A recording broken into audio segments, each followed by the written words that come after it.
Merci, Madame la Présidente. Merci, Madame Dochy.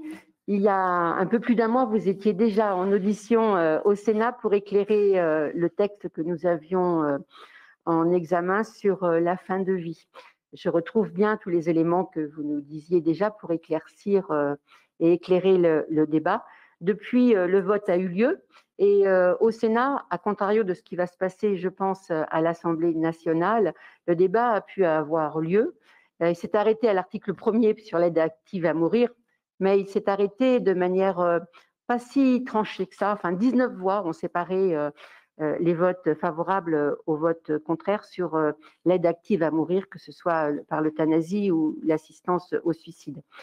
Moi, je suis d'accord avec tout ce que vous avez dit, notamment sur la méconnaissance de la loi et parfois sa mauvaise utilisation, mais malgré tout, je suis un peu consternée sur le fait qu'il ne faut rien bouger et rien toucher et qu'on laisse faire.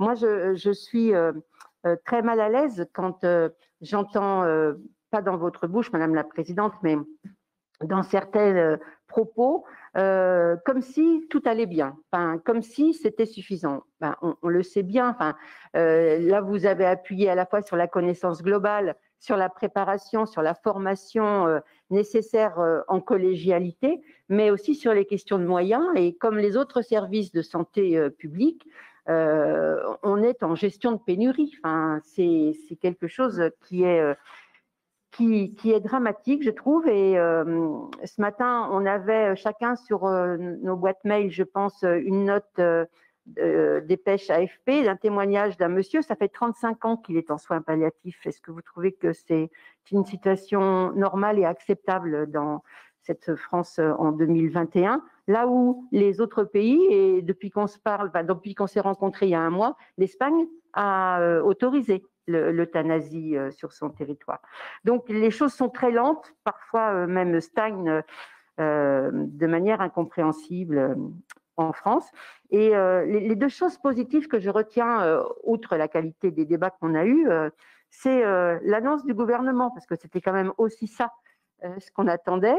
Donc on a appris que ce fameux produit midazolam allait être autorisé par décret pour le domicile, et c'est quand même quelque chose qui est attendu. Le décret devrait sortir, je pense, à la fin du mois d'avril, c'est ce qu'a dit le ministre Véran. Et deuxième bonne nouvelle, le plan qui n'existait pas, enfin qui s'était éteint en 2018. Et voilà. Est-ce que vous, depuis un mois, vous avez eu des indications, des directives ou des rendez-vous tout simplement pour mettre en place ce plan nouvellement pour les directives, pour les soins palliatifs? Merci. Alors, pour essayer de reprendre vos questions, vous avez parlé, Madame Meunier, vous avez parlé du plan, hein, alors, du plan de soins palliatifs, et je pense que s'il y a un plan de soins palliatifs, c'est précisément parce que tout ne va pas bien. Sinon, il n'y aurait pas de plan de soins palliatifs. Et alors, les axes du plan, enfin, le plan sera communiqué, donc là, je peux vous informer des travaux préliminaires. Le centre fait partie, enfin, en tant que directrice du COS, je fais partie du comité de pilotage du plan. Et l'objectif de ce plan a été vraiment d'avoir une cohésion entre les porteurs pour que les choses soient le plus synergiques possible. Et à ce titre, la synergie entre le Centre national et le plan a été particulièrement travaillée, puisque un des axes du plan, c'est s'assurer que chacun connaisse ses droits en matière de fin de vie, afin de contribuer à leur mise en œuvre effective. Donc ça, c'est vraiment là-dessus que s'inscrit l'action du centre. Parmi les autres axes du plan, la lutte contre les inégalités territoriales fait partie des axes explicitement nommés, ce qui a des réponses, comme je disais au début, en termes de ressources, mais aussi en termes de formation.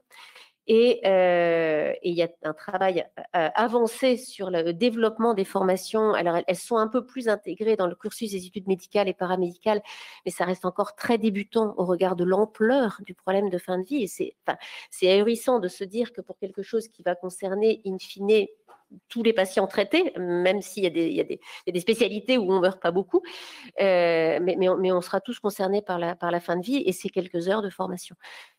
Et le dernier axe du plan est le fait d'améliorer justement la prise en charge des patients en soins palliatifs sur leur fin de vie, en tenant compte de leurs souhaits et en étant capable d'assurer une prise en charge coordonnée et adaptée.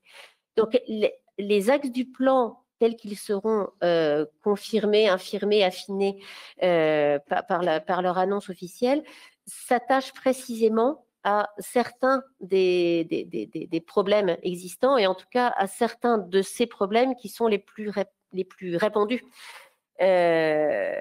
Et je pense que c'est important. Et vous évoquiez cette personne qui est depuis 35 ans en soins palliatifs. Je voudrais juste dire que c'est difficile. Enfin, je suis toujours surprise, et là encore, c'est une casquette de médecin et de psychiatre. Je suis toujours surprise lorsque d'une situation qui, par définition, dépend de l'interaction entre un patient, son médecin, sa maladie, son contexte, on tire en fait un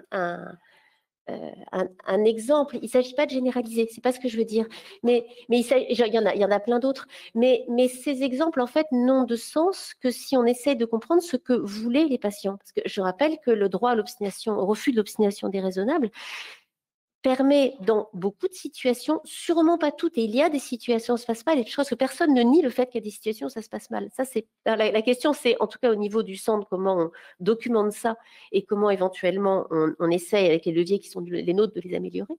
Mais en tout cas, le fait d'énoncer une situation juste par une de ses caractéristiques, compte tenu précisément du caractère intersubjectif de la définition d'obstination déraisonnable, doit amener